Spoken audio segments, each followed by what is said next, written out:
Yo, yo, Aubrey Edwards, Tony Schiavone, we bout to party, we bout to party, unrestricted, got the house now, we gon' turn it up. Hey everybody, welcome to AEW Unrestricted, the official podcast of All Elite Wrestling. I am Aubrey Edwards here with my wonderful guest co-host, Alex Abrahentes. How are you doing, buddy? I am doing fantastic, Aubrey. I am really excited to talk to our guest because I've got some questions for him, especially after I found out what I found out at our last AEW community outreach event, AEW Together. Oh my gosh. He was the star of the show. Oh, 100%. We've got JD Drake here today, who I love as a person, I love as a wrestler, and we're going to put wrestling aside for a second. Yeah. And talk about bowling, because we have to talk about bowling. So, hello, JD. How are you? Let's start by that, by welcoming him in. Hello. How are you, JD? Okay, I can't argue a bit. How are you guys? Doing great. We're doing fantastic. Excited to chat with you today. Okay, so this bowling thing. So we have these community events that are great, like AEW Talent all goes to the local bowling alley. We split up into teams, and then winning team gets to pick like a charity where money goes to. It's great. So the last one, like we could talk about the first one too, but the last one, JD rolls in with 3 separate bowling balls that he's like brought in from the other side of the country. Like, so please talk about like your bowling background, when you learned how to play, like, do you play competitively? Like, I need to know everything. Okay, well, I'll do my best to give you everything. First time I went bowling, I probably was 6 or 7 years old. I went with some cousins of mine and just absolutely fell in love with it. I think I shot like a 50 or a 60 the first time I went, but it was the most fun that I had outside of playing baseball at the time. Baseball was my first love. We'll talk about that too. Yeah, I'm down with that too. Hey. But my mother in the winter started me in a league, and I went in, didn't know what I was going to get myself into, started every Saturday morning at 10 a.m. I also didn't know it was going to be like 36 weeks out of the year. Oh boy. But wow. It's a long time, but it was well worth it. And the more I went and the more I learned about it, the more I loved it, because it's not just you against the person that you're bowling against. It's you against an invisible opponent because of the oil patterns and things like that they put out on the lane. And those are things that I learned when I started getting more competitive and started learning how to make bowling balls move and started learning what angles did and things of that nature. But the older I got, the more competitive I got. The closest I had gotten to a 300, I was pre-bowling because I was going to miss Saturday. And you could pre-bowl through the week and your scores would count on Saturday. So I'm sitting on 7 in a row and my butthole starts tightening up. I think I'm 14 or 15 years old at the time. And there was a guy named Chris Baker who was on our league. And I happened to be bowling him that week, and he was there. Well, I get up and throw my next shot, and he coughs in the middle of my backswing. What a jerk. So I threw the shot, went through the nose. I think I left the 3-6-10. I picked it up, turned around and looked at him, and there was another friend of mine there named Allison that chased him to the other side of the bowling alley and started beating his ass. It was the best thing that I'd ever seen in my life. Needless to say, I didn't finish that game out very well. Let's see, what did I shoot? I think I shot 250s because the next 2 frames was trash. But it is what it is. I bowl 3 nights a week now. I bowl Monday, Wednesdays when I'm not on the road, and Thursdays when I'm at home from being on the road. And then in my spare time, I work in a pro shop, drilling bowling balls, laying them out, doing plug work. So if somebody needs holes filled up and surfaces changed, I do that too. That's phenomenal. Wow, the things you learn at Unrestricted. We're going to get to fan questions here in a second, but this is a great question. Nick Mark 23 wants to know, what's your average score? 210 is what my average is right now. I think my favorite part is that he just like knew that out of the gate. Like, right? So I before I ask the next fan question about bowling, I'm curious. How many 300 games have you bowled? I've shot 6. 4 of them are sanctioned. 2 of them was in practice. Whoa. One of them was during Cosmic Bowling. Me and the fiance just showed up. We want to bowl, so we went to one of the local bowling alleys in the town we was in. I walked in and was like, I don't know when the last time they oiled these lanes was, so let's see what we've got, and wound up shooting 300. The guy from behind the counter came down and said, "That has to be the most awesome thing I've ever seen." I was like, I appreciate it. If you haven't seen a 300 working at a bowling alley, something's wrong. But he said, "You know what? We're going to pay for y'all's bowling tonight. Thank you." I was like, okay. If I shoot another one, will you pay for it next week too? Needless to say, I didn't come close, but I mean, it was what it was. You got to try. We have a question from Josh Velasco. Do you have a favorite city to bowl in? Favorite city to bowl in? I really enjoy bowling here at home in Spartanburg at Paradise Lanes. It's one of the best centers that I've ever stepped foot in. They've done so many renovations and things like that to it and dropped so much money in it. It's a family-owned center. Richard and Lori Gamble, they own it. Fantastic owners. Lori Martin is their daughter. She manages it and runs it. Fantastic facility. But one of my favorite places to bowl is a little 8-lane house in small little Valdez, North Carolina. And when I say small, I mean it's like a little mountain town. Population might be 1,000 people. It's in the bottom of a rec center. Literally, you will like you're walking down into a dungeon. Old wooden house, because most bowling centers now are synthetic lanes. They're not wood. Well, these are old wooden, just from mid 50s. It's unreal. And the sound in there is nuts. When you go to an indie show in an armory, how the ring sounds like 10 times louder than it does when we're in big venues. That's what this sounds like it sounds like a car crash every time the ball hits the pins. It's amazing. Oh my God. That's fantastic. Holy cow. So much bowling knowledge here. You're the definition of a baller. This is no longer a wrestling podcast, but it's now a bowling podcast. Exactly. Well, let's shift into the world of wrestling because we've got a lot to chat about there too. We can get back to the bowling though. I'm sure there'll be other fan questions about that as well. Let's talk about the Workhorsemen because you and Anthony Henry have been teaming up for quite a while. Tell us about how you guys got together, where the name Workhorsemen came to be, and all that good stuff. All right. So Anthony Henry and I, when we first met, hated each other. Really? Despised each other. No We've way. known each other over 12 years now, 12, 13 years. When I first met him, I thought he was just a pretentious douchebag. I mean, look at him. Look, he looks like a douchebag. Looks like somebody you want to walk up and just slap. Well, I happen to know his girlfriend at the time, Amber Young, and Amber is daughter of David Young. I know both of you know David. So I knew her. I knew of Anthony, but I would always go over and I would talk to her, and he would start cutting eyes across the locker room. God, who's this mother? Why are you talking to him? No, stop it. So I would lean over and whisper in Amber's ear and literally say, "I'm just leaning over and whispering in your ear just to piss Anthony off. So in just a second, I want you to giggle like I said something funny. I'm going to pat you on the back and walk off." And then he would come over and be like, "What the hell was he saying to you? What was he doing? Was he flirting with you? What's going on?" And I continued doing this for a solid year. And finally, I was working a show in Augusta where he lives. And afterwards, we all went to dinner. Me, my fiance, him, Amber, their best friends that helped run the promotion. And me and Anthony was sat across the table from each other. And we're just staring like. I finally said, "Are you that big of a douche all the time?" He said, "Well, you that big of a loudmouth redneck all the time?" I said, "Yes." He said, "Same." I said, "Cool. James, nice to meet you." And we started talking and became acquaintances. Then we started working for Evolve Wrestling.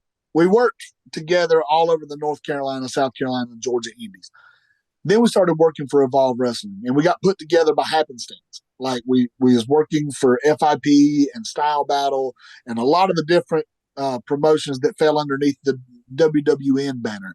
And all of a sudden, we got a call saying, hey, we're going to be in Charlotte. We want to use you guys as a tag team. And we had never tagged before. So our first tag team experience was what we thought was a national company. And in all honesty, it was. It was the biggest show that we had worked in. And they said, by the way, you're wrestling the tag champs. You're wrestling Chris Dickinson and Jaka. Okay. So we go out, we wrestle the two best, or the best tag team in the company, and beat them. Oh. Yeah. First night on the job. Wow. Then we go to Atlanta the next day, and we are in a three-way with same team, Dickinson and Jaka and the Ugly Ducklings. And we pinned the Ugly Ducklings and kept the belts. And we kept the belts in Evolve without a contract for 6 months. Wow. I was like, this don't happen. This just doesn't happen. So we said to each other, I think this is the thing we ought to pursue. And we did. We were left without a name the first night that we went to wrestle. Well, we've got a group of guys around the Carolinas. There's about 12 of us. And it's basically a show in a box. Any of the local indies that you went to around here, 6 of the 12 of us was on the card. And if we went elsewhere, like if we went up and down the East Coast and we were all on the same card and they needed a good match, they would put us in the ring together and you'd have a good match. Timmy Lou Retton, or now he's known as Tim, or Timothy Bumpers on Facebook, he's the one that coined the name Workhorseman. It was just, he's real big on wordplay, always has been. So he coined the name. Well, that night we sent a message to everybody in the group, hey, we don't have a tag name. We thought it was just going to be a one-off. So we said, can we run with it? And everybody in the group said, yeah. So that's what we did. And we have tried to get away from it. We've tried to use different names. We was going at this, the Lethal Enforcers at one point. Team F Around and Find Out. There's a bunch of different names that we've tried. They just never stuck. This one stuck. So there's that. But oh my God. Yeah, and we've been a team for the better part of 7 years now, 6-7 years. Damn. I always love that when it's, you never really expect like, oh, whatever, this isn't going to work. And then it does. Like, that's the beauty of wrestling, right? Like, you're not sure what's going to hit. And then suddenly you try something and it just hits, and it for sure guides your whole path. This is awesome. And I want to talk about it more on our next segment on AEW Unrestricted. It's Alex and Aubrey back here at Unrestricted, talking to the ever-talented JD Drake, a master bowler and fantastic in-ring technician. We were talking before the break about your teaming with Anthony Henry and the Workhorsemen.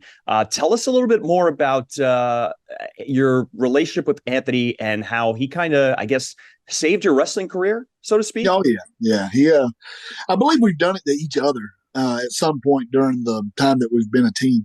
But there's been times where, I've told him, look, I'm beat up. I'm broken down. I've reached my peak, and there's no way in the world I'm going to continue doing any of this, whatever. And he said, it's not exactly how this works. We're a team, and I can't exactly go to tag bookings by myself. So shut up, tighten your bootstraps, bring your ass on, and we're going to go do this. Well, hell, we were traveling 4 days a week. And at the time, we were spending 10, 12 hours in a car each time we'd travel. I was just getting burnt out. I couldn't do it. My mental wasn't the best. Had a great support system at home. Kelsey is my fiance. She has always been like my biggest supporter ever. Always. Well, between her and Anthony, I have had to remove multiple feet from my ass for talking smack about myself and wanting to quit. Then there was the pandemic happened. And when the pandemic happened, we thought it was done. Literally thought it was done. And then we got a phone call about a tryout elsewhere. I wasn't going to do it because I was like, I don't know. Anthony calls me and says, "Hey, did you get the same phone call I just got?" I was like, maybe. And he says, "Are we going to do this or not?" He said, "Because I'm not going without you." And I wasn't going to take an opportunity away from him. So I said, "Hell yeah, let's go. Let's go do it." And we was going as a team. But that was also when when they went through and done their medical, they said that I wasn't fit to compete, that I had too many issues with my knees and this, that, and the other. And for lack of getting into everything that I said, because it got really bad at points, I basically flipped them the bird and said, "Hold my beer and watch." Oh my God. Good for you. Mr. Regal was there, and he was the first person that walked in. And he said, "What the doctors are about to tell you is for your own good. I don't agree with them. I don't agree with them 100% because I've seen you work. But what they're going to tell you is for your own good." So instead of sending them MRI results, when they said, "Hey, we need you to send an email," the first email I sent was to my home now. It was to QT, and QT said, "Yeah, come on. Are you available on this date?" And that was Valentine's Day. He sent me that on Valentine's Day or Valentine's Day weekend in 2021, and I've been there ever since. Yeah. Good And I know that when you came to AEW, one of the things that happened initially is you joined the Wingmen, which I think initially was a little like, this doesn't make any sense. That's exactly what it was. Right. But within like 5 minutes, it's just like, oh, this makes all the sense in the world. Like it was like, so good. And from what I hear, it was an idea Christian had. Really? And Christian was talking to Tony and was like, "Yo, like, you should put JD and Ryan Nemeth together, and him and those two and Cesar, because Cesar's with Peter, and they should be trying to be JD's wingman and try to make him sexier, help him get girls, help him do this, help him do that." I said, "You realize this is not how it's going to work out." Oh my God. It's not how it's going to work out. And they said, "What do you mean?" I said, "I promise anything you give me, I'm going to make work." And that was where the "I make it work" catchphrase came from. Yep. So man. It was wild. Like, Ryan came up to me and said, "Hey, Tony told me to sit by you and to be seen with you on camera and to do this and to do that." I said, "What the hell are you talking about?" He said, "I don't know. It's just what the boss said." Right. I was like, "Well, if the boss said it, I guess we're going to do it." And then they were supposed to do a beatdown after a match. I was supposed to be involved. I didn't know. Nobody told me. Thanks, Ryan. Throwing me under the bus, bud. But he jumps the rail, jumps in, starts whooping up on people, and I'm like, I'm just gonna sit here because I don't know. I'm just gonna sit right here, bud. But then we started cutting the vignettes and stuff during the Daily's Place episodes of Dark, and that was some of the most fun that I've ever had in my life. Oh my God. Like, did you know Ryan going into this, or Peter, or Cesar? I knew Cesar. I knew Cesar from the first week that I went down and spent at the other place. And hell, I spent down at the Performance Center. I'll say right. You can talk about it. It's fine. Yeah, that was where Cesar was to begin with. And then when I went down for my actual tryout, and I wasn't allowed to compete, he was one of the first to console me. But when I went to the house show loop that I had there, it was him and Camarado that I hung out with the most. Yeah.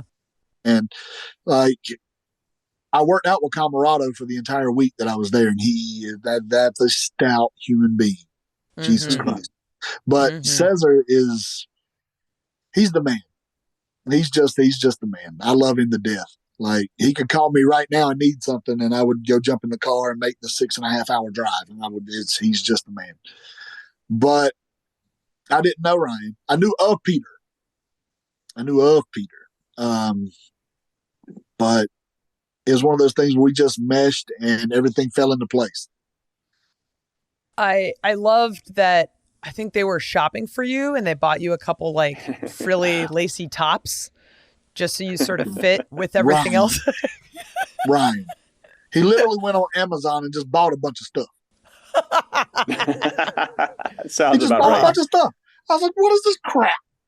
And he shows up and says, dude, I got some stuff for you, but I'm not showing you till we do the promo. Oh my God. Wow. I was like, whatever. He broke out that stupid, like, see-through mesh shirt with the gold crap. I remember. It was beautiful. I was like, I'm making this shit work. Hide and work. And you did. And you did. And Jericho said to me, you should wrestle him. I was like, this thing itches like hell. Kiss my ass.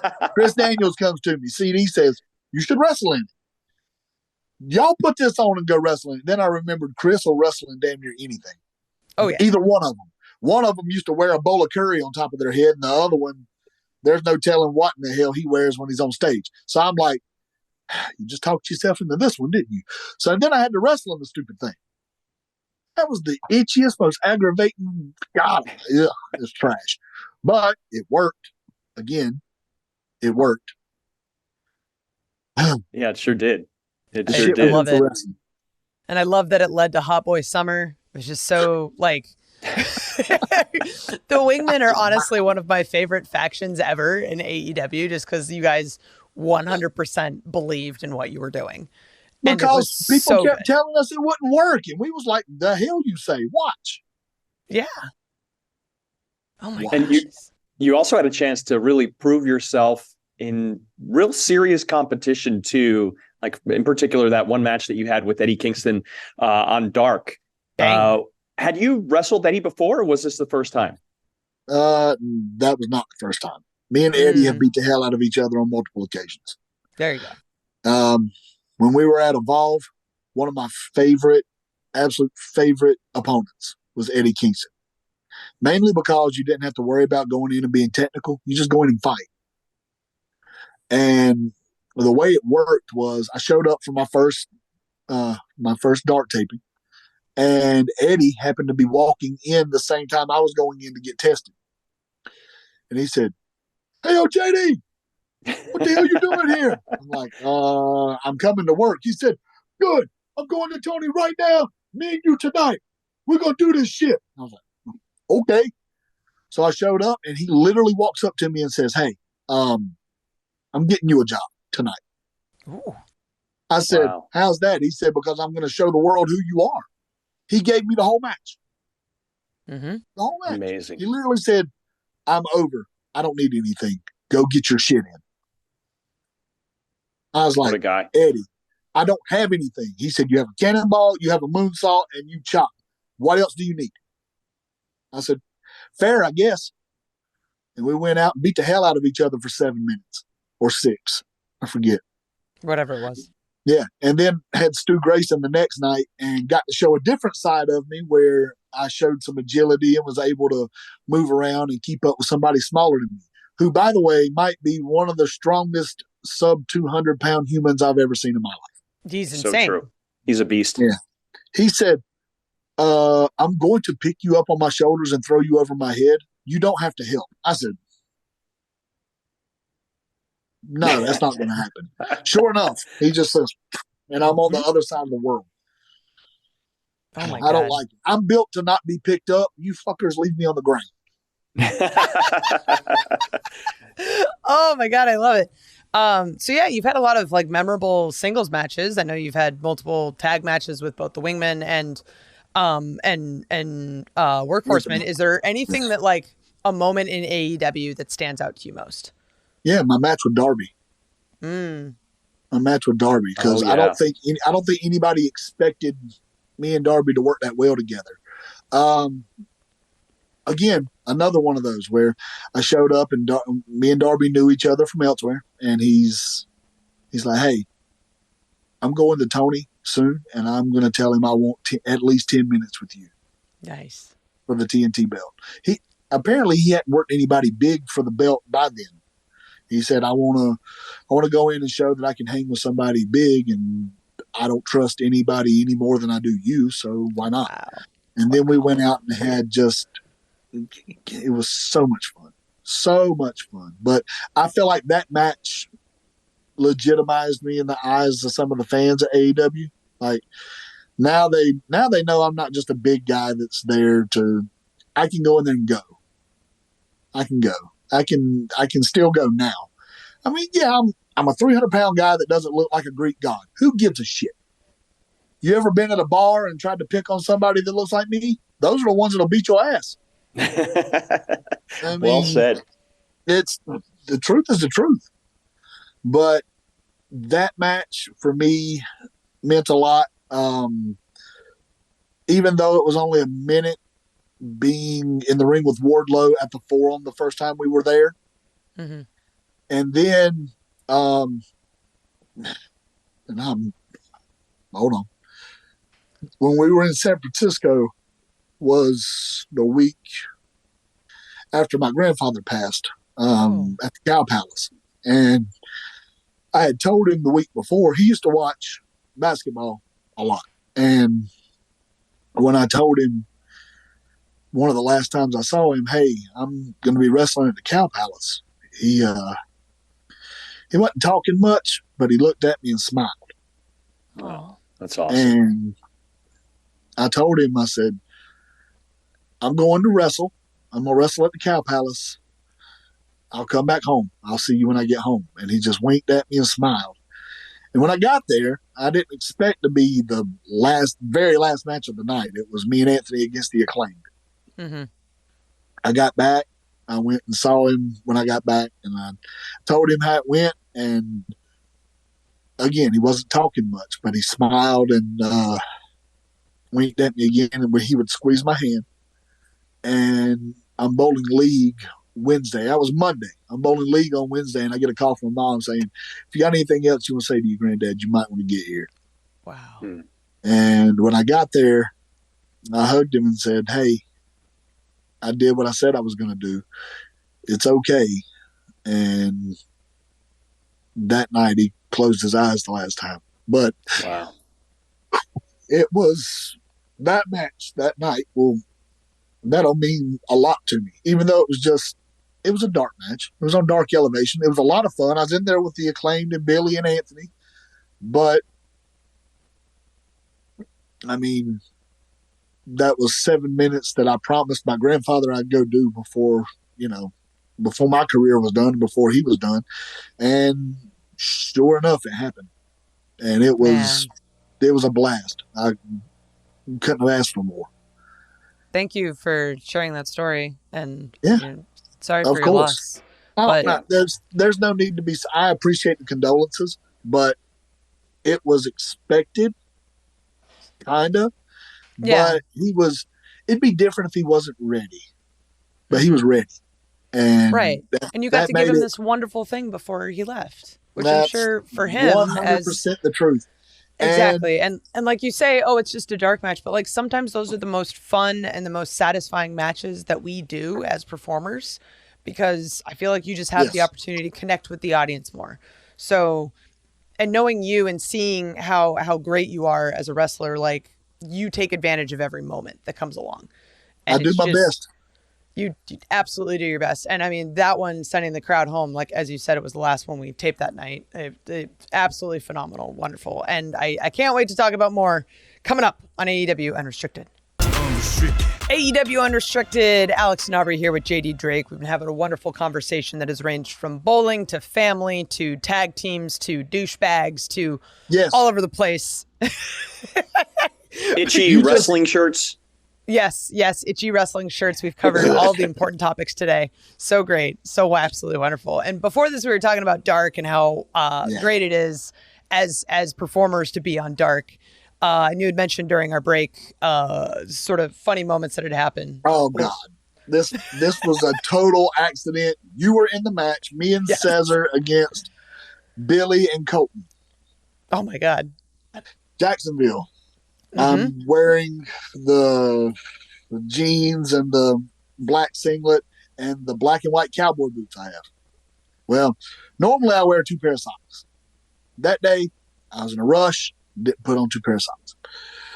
I forget whether it's Billy or if it's Colton, but somebody has my foot as I'm trying to get the Cesar for the tag.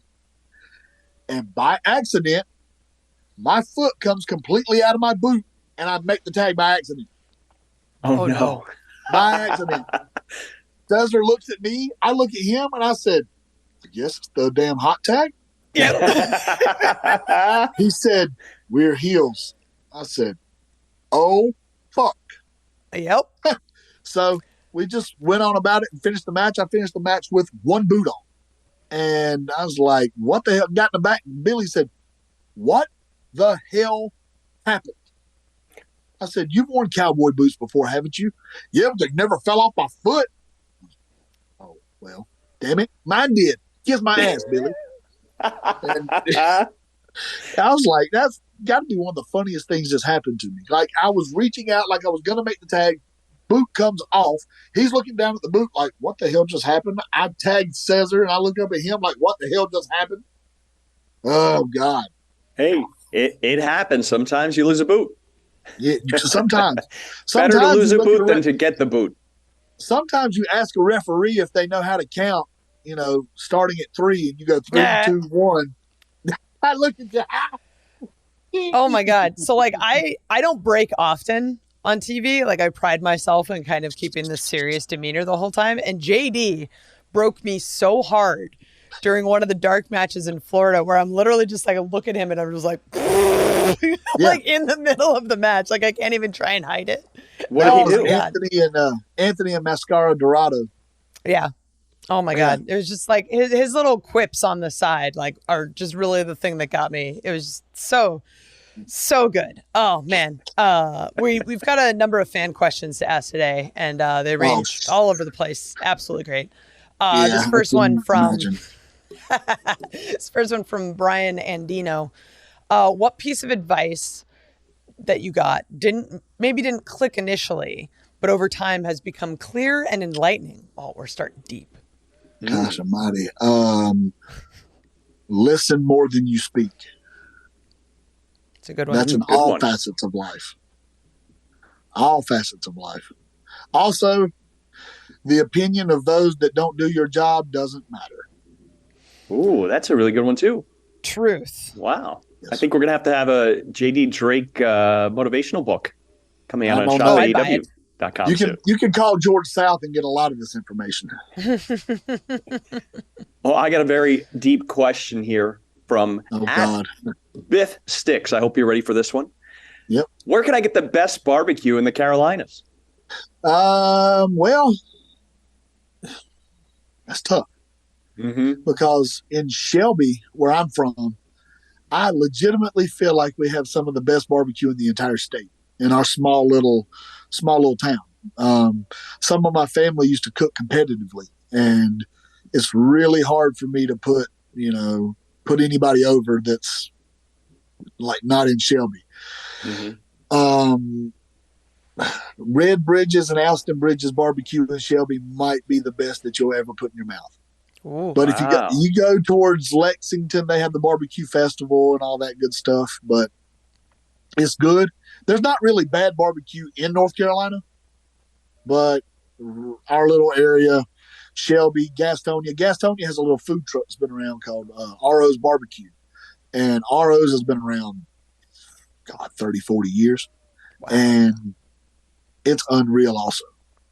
Damn. Man, good to know. We'll put that on the list. It's the one problem I have with being a vegan is I hear all these people talk about barbecue and I'm just like, oh, I'm missing out. I just hope you all enjoy it. Nobody wastes anything. We do. Don't worry. I'll eat your shit. We do. Yeah, it's fine. It's fine.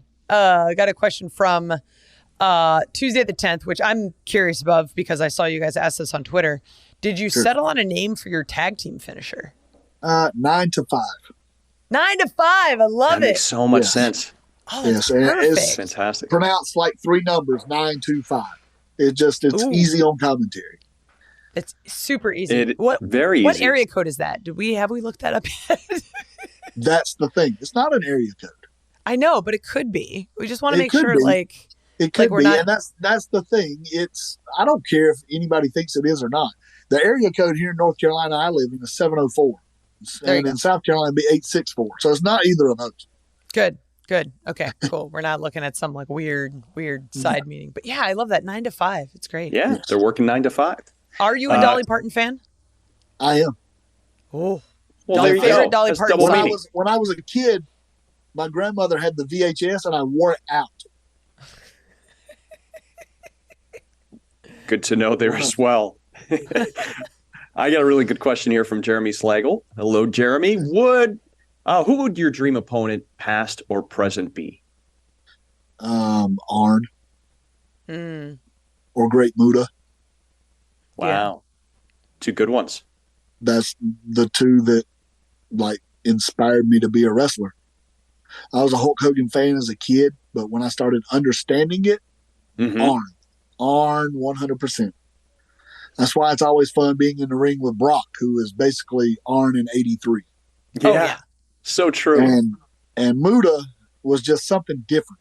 It was weird. Like you didn't see anybody with their face painted and blowing mist all over the place and doing a moonsault when you was my age, like when I was 9-10 years old. So he just really caught my eye. I was a huge fan of the WCW Cruiserweight division also. So Rey Mysterio was also like up there, him and Eddie and La Parca. They were some of my favorites to watch too. Silver King, El Porky. But Muta and Arn were my 2 favorites. And if I could get in the ring with either one of them, I would do it in a heartbeat. So question on that, since Arn Anderson is with us and he's backstage and whatnot, is there anything that you've learned from Arn being coworkers that really sticks out for you? To be me at all times. Aww. To be me at all times, and to never look down on being a ring general, on going in and being the guy that being the glue that keeps things together. He always told me there's job security in being a ring general. Great advice. Yep, for sure. Let's ask you a question about your training regimen. At Bobby Boyette wants to know, being a larger athlete, what type of training do you do for mobility, speed, and cardio?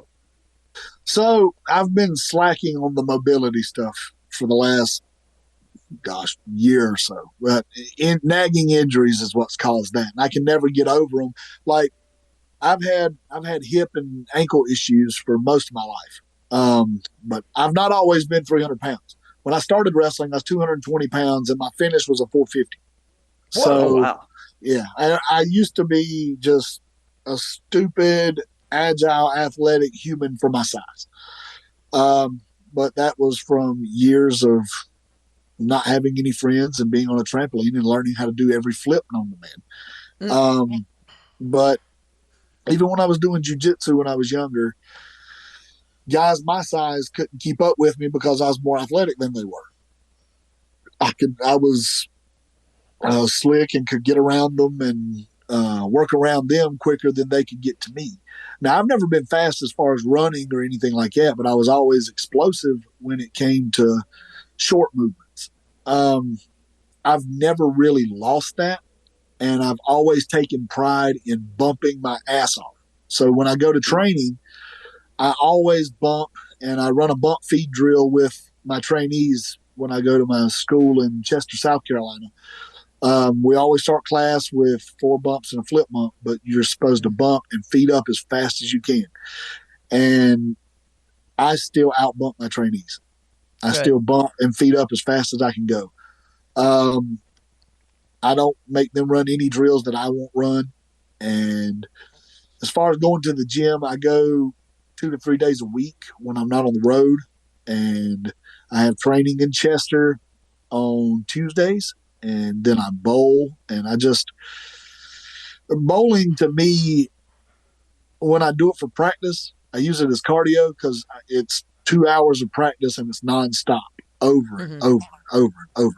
But I've always played every sport known to man, like slow pitch softball, bowling, football, you name basketball, you name it, I've played. I just always stayed active. I never I never spent a lot of time in the gym or the weight room as a child or as a kid. I'm starting to do that more in my later years, but I just always tried to stay active.